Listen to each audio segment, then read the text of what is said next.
Ce fut en quelque sorte, le triomphe de l'amour sur le protocole. Le 9 avril 2005, 9 ans après son divorce avec la princesse Diana, le prince Charles épousa celle qu'il avait toujours aimée, Camilla Parker Bowles. À 56 et 57 ans, les deux ex-amants se marièrent dans la plus grande sobriété, leur relation ayant été tellement sulfureuse notamment pendant les années de mariage du prince Charles avec Lady Di, que le couple se devait de célébrer son amour dans la discrétion. Et ce fut le cas, une simple cérémonie civile au Windsor Guildhall en présence de leur famille puis une dédicace de l'église d'Angleterre à la chapelle Saint-Georges, avant une cérémonie au château de Windsor, tout comme le prince Harry plusieurs années plus tard. Ni la reine Elisabeth, ni le prince Philippe n'assistèrent à la cérémonie civile. Ils furent cependant présents à l'église puis organisèrent la réception à Windsor.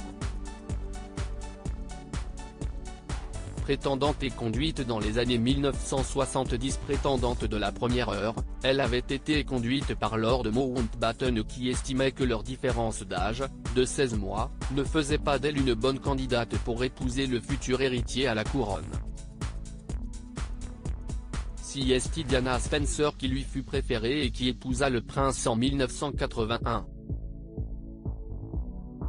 Mais l'héritier au trône d'Angleterre n'oublia jamais Camilla, avec qui il continua à entretenir une relation. Ce mariage, en 2005, où les deux garçons du prince étaient présents, officialisera la relation du prince Charles avec Camilla Parker Bowles. Camilla, qui hérita du titre de duchesse de Cornouailles, opta pour une tenue ivoire, un chapeau à plumes et les cheveux détachés. Le prince Charles, lui, une jaquette, tenue traditionnelle de mariage pour un homme au Royaume-Uni. Et l'histoire dure encore. Beaucoup plus populaire qu'à une époque, où elle n'était vue que comme la femme responsable du divorce du prince, Camilla semble avoir gagné peu à peu le cœur des Britanniques. Le couple vient d'ailleurs de fêter ses 14 ans de mariage. Diaporama réalisé par Arabelle Combet.